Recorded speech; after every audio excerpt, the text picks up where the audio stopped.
yung whole of the nation approach. So ayan, si Boying Rimulya.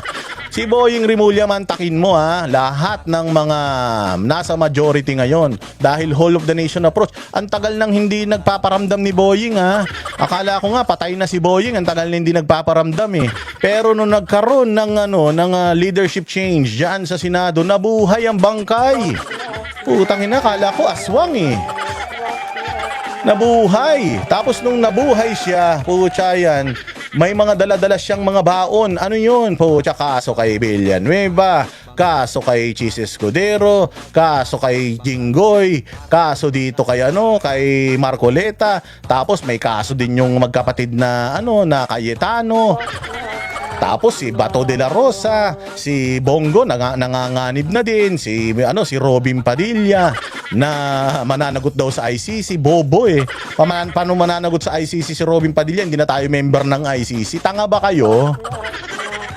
Yung mga mahihilig magsalita, mga mahihilig gumawa ng masama, kapag sinita mo magdidemanda, pag sinita mo magsusumbong, magpapasaklolo.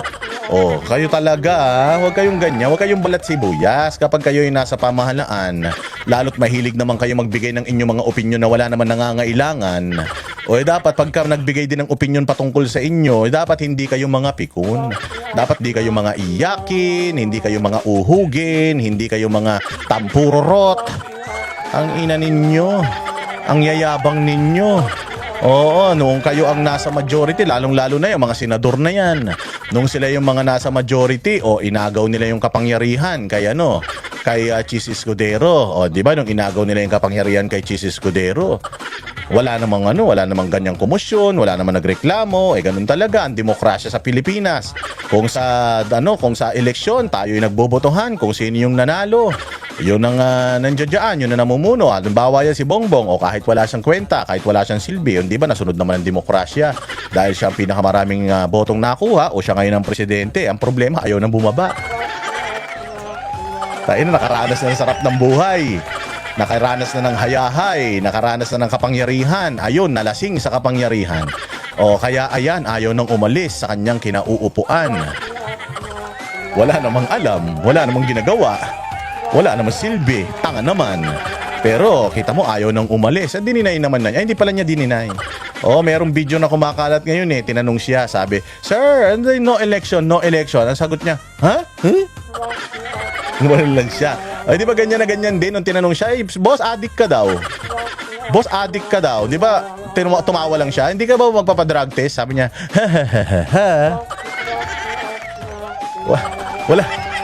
Wala namang tinanggap yung ulol na yan. Lahat naman dininay niyan. Yun nga pagsugod ng mga NBI doon, dininay niya eh. Lahat dininay niyan. Pagpasok nga ng pulis sa KOJC, wala daw mga baril eh. Pero meron naman pala. Pero hindi niya kinorek yun. Walang inamin yan. Sino ba naman magnanakaw? Sino ba naman kriminal? Sino ba naman ang addict na aamin na addict sila, magnanakaw sila, kriminal sila? Lalong-lalo na yung mga mister nyo, mga babaero, nahuli nyo na, hindi pa aamin yan. Parang kayo din, yung mga boyfriend nyo, nakihuli na kayo. May boyfriend na kayo, text pa kayo ng text, pakyut pa kayo ng pakyut.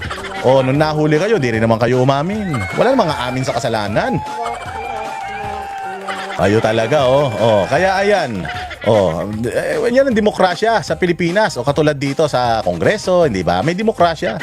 Mantakin mo sa Kongreso. Si Inday Sara, mag-isa siya. Tapos, Committee on Justice. Sino yung mga membro ng Committee on Justice? Makakaliwa, si Leila de Lima, si Ko, yung natalo na Kabataan Party List ba yun?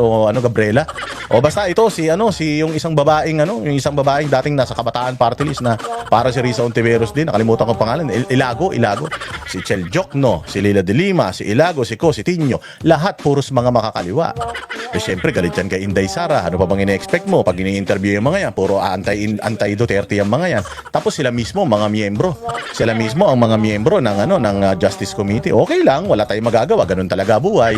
Ganyan talaga demokrasya, hindi ba? Sino pa? Sila Abante, sila Chua, na talagang umaatake sa mga Duterte. Nagtayo ng Quadcom, Committee on Good Government. Hindi ba? Tapos, galit na galit yung mga ilan niya. Sila Adjong, sila kung sino-sino pa.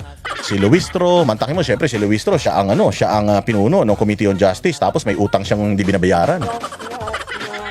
Siyempre nga naman, ganyan naman sa Pilipinas. Diba? Yung may mga utang, sila pa yung mga matitigas ang mukha. Yung may mga utang, sila pa yung makakapalang mukha. Yun, diba? Sila pa yung galit. Kapag sinisingil mo, sila pa yung galit. O, kita mo. Sino yung mga miyembro ng Committee on Justice? O, nakita naman natin, puros galit sa mga Duterte yan. O ngayon, kapag may panukala, halimbawa, may nag-iisa, si Bong Suntay. Meron siyang pinasang motion to motion. O, hindi ba ang gagawin ng mga yan? Magbobotohan yan. Kahit na alam naman na natin na walang motion na mananalo, na pabor sa mga Duterte, sa mga pangit na yan. Sa mga bongit na yan. Alam mo what bongit? Mga bobong pangit. O, dyan sa mga bongit na yan. O, di ba? Botohan. O, so walang nangyayari. O, sila pa rin ang nanalo. Sila na nanalo. Doon kay Pangulong Duterte, nagkaroon ng impeachment complaint sa kanya. O, umpisa pa lang, pinatay na nila. O, lumabas yung sufficiency in form. Pero pagdating na doon sa sufficiency in substance, siya yung pinakamaraming ebidensya ng pagnanakaw sa Pilipinas. Pero ano nangyari? Nagbotohan sila.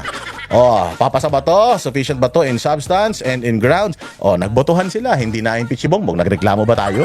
Di naman. Kasi nga, numbers game. Naniniwala tayo numbers game. Syempre, ang dami nila, 300 sila. Nagbotohan sila. Impeachment na kay BP Sara, dinala sa plenaryo. Kahit na walang debate, nagbotohan na sila kagad. Pagbotohan nila kagad, ayan na, nanalo sila. Napakarami nila, 200 plus yung bumoto. Di ba? 200 plus yung bumoto, tapos siguro mga 30 o 24, 25 yung hindi bumoto. Ano nangyari? Dahil sa demokrasya, dahil may numero sila, ano na kagad? Impeach na kagad sa Congress. Di ba? So ngayon, napunta dito sa Senado. Ayan na. Mas mahirap kasi pagdating sa Senado dahil sinasabi naman natin na pagka senador ka, ang constituency mo, buong Pilipinas nanonood sa'yo. Walang senador na hindi kilala ng masa Pilipino kahit saan kalupalop ng Pilipinas magpunta. Sa bundok, sa ilalim ng tubig. Kilala yung mga yan. Kaya nga nananalo ng mga senador. Mga artista, ganyan. Si Manny Pacquiao, si Lito Lapid, si Robin Padilla. Yung mga mga kilala, di ba? Sila Mong Revilla, Jinggoy, mga artista man yan. Di ba? Kasi nga, ang usapin kapag ikaw ay senador, popularidad. Yun ang pinagbabasihan mo. Eto na, naagaw sa kanila yung kapangyarihan. Sa lahat naman ng agawan ng kapangyarihan, nangyayari yan simula pa nung panahon ni Jose Rizal. Nung naagaw na yung kapangyarihan sa kanila, nung panahon naman ni Jesus Escudero, naagaw nila yung kapangyarihan, no hard feelings, di ba? Ang nagpasumpa pa kay Tito Soto, si Jesus Escudero, di ba? Walang problema kasi ganun talaga Ganyan ang demokrasya sa Pilipinas. Nangyayari yan, di lang sa Congress, nangyayari din yan sa Senado. So ito lang kasi yung papalit ng kasi usually nga kapag merong pagpalit ng liderato diyan sa congressman or sa Senado, may kumpas kasi yan may kumpas ng ng Malacanang. Kauna-unahan sa history ng Pilipinas na nagkaroon ng pagpapalit ng liderato sa Senado nang walang kumpas ng Malacanang. Kaya whole of the nation approach na naman sila. Whole of the nation approach. Ano yon? Magsisinungaling ang Malacanang. I-activate ang mga law enforcement.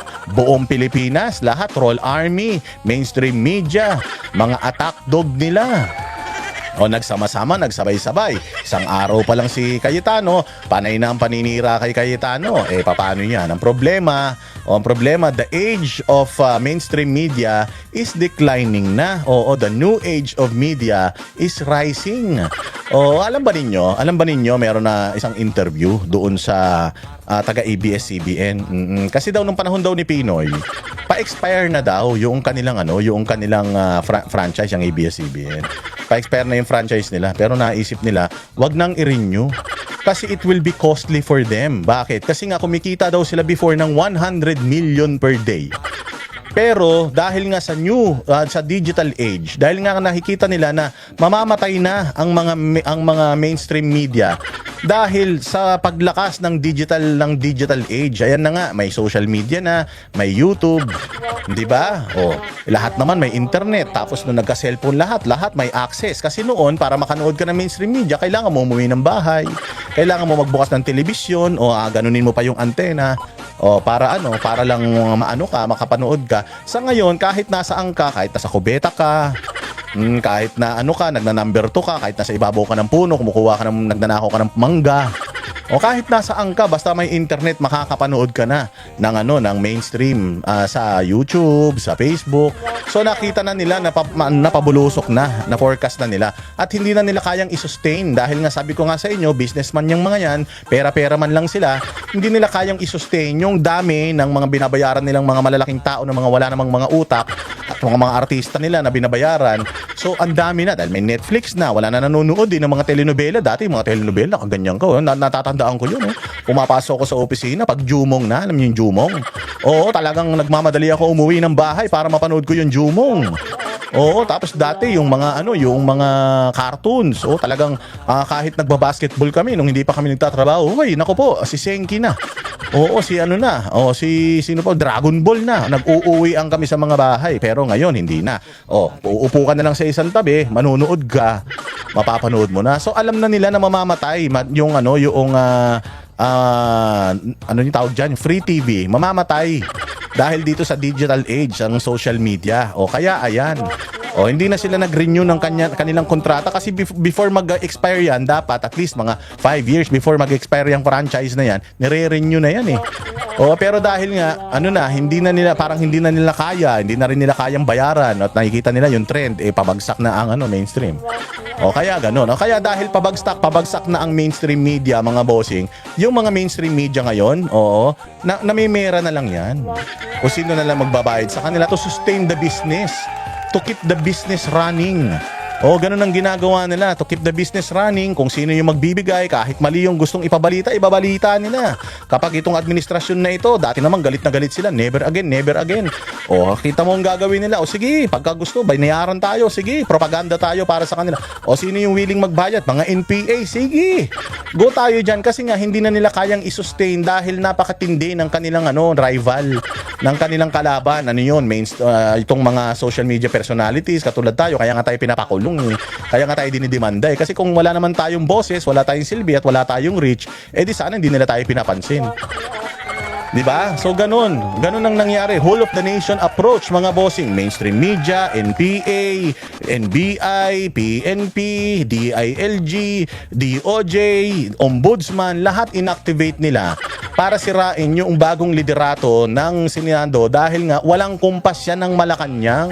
Dahil walang kumpas ng Malacanang yan, nako po, yung mga interes ng mga nasa Malacanang at mga nasa gobyerno, hindi na nila pwedeng i-impose dyan sa Senado. Gawa ng mas marami na yung mga tao na talagang nagsabi na we are the last bastion of democracy and whatever in the Philippines.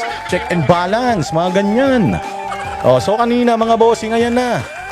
Nagkaroon ngayon ng mga matitinding debate, usapan kasi nga ganito. Nasa banggit na rin lang naman natin yung whole of the nation approach. Ayan si Boying Rimulya. Si Boying Rimulya, mantakin mo lahat ng mga nasa majority ngayon dahil whole of the nation approach. Ang tagal nang hindi nagpaparamdam ni Boying Akala ko nga patay na si Boying, ang tagal na hindi nagpaparamdam Pero nung nagkaroon ng leadership change diyan sa Senado, nabuhay ang bangkay. Putang ina, akala ko aswang Nabuhay. Tapos nung nabuhay siya, putya yan, may mga dala-dala siyang mga baon. Ano yun? Putya, kaso kay Villanueva, kaso kay Chis Escudero, kaso kay Jinggoy, kaso dito kay kay Marcoleta. Tapos may kaso din yung magkapatid na na Cayetano. Tapos si Bato de la Rosa, si Bongo nanganganib na din, si Robin Padilla na mananagot daw sa ICC, bobo Paano mananagot sa ICC si Robin Padilla? Hindi na tayo member ng ICC. Tanga ba kayo? Kaya ng mga bobo talaga. So ganun ang mga nangyayari ngayon dito sa Pilipinas. Talagang makikita mo ang inaatake lang itong majority. Tapos gusto nilang ikulong itong mga majority by next week daw, next month, or whenever, as soon as possible, maisampa sa sandigan ito at syempre mga plunder yung isinasampa sa kanila syempre pag plunder yung isinampa sa kanila, di syempre makukulong sila, no bail yan, katulad ni Senator Bong Revilla. Na hindi pa man, wala pa mang ebidensya dahil meron ng reklamo sa kanya, wala namang ebidensya na makapagtuturo na mastermind siya.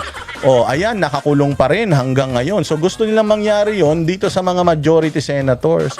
Tapos, syempre, in the hopes, dahil nga nasa kanila yung majority, kung mawala yung mga yan, maipakulong yung mga yan, magkukulang yung numero nila.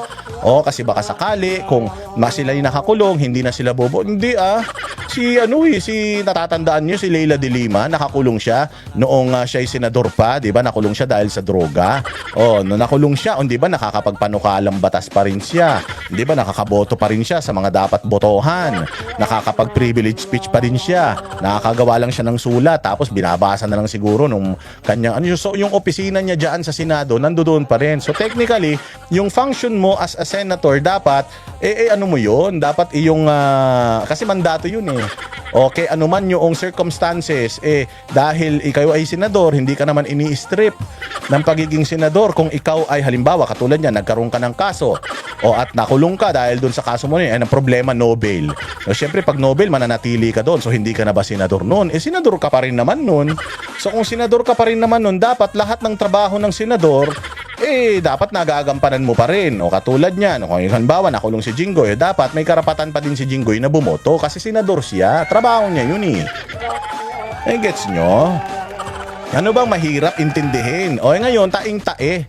Etong mga nasa minority na sayang-saya sila, ang saya-saya nila na makulong. Etong mga gustong idemanda ni Boying Rimulya, gustong-gusto nilang makulong. Bakit? Kasi nga ayaw nila yung nangyari na bigla-bigla nawala sa nila yung kapangyarihan Biglang nawalan sila ng kapangyarihan. So hindi ba? So bilang isang senador, ako naniniwala na mandato mo yan. Halimbawa, si Risa Ontiveros din makulong dahil sa pamimeke niya ng mga witness, halimbawa. Tapos dahil sa kanyang mga ginagawang mga korupsyon din, halimbawa.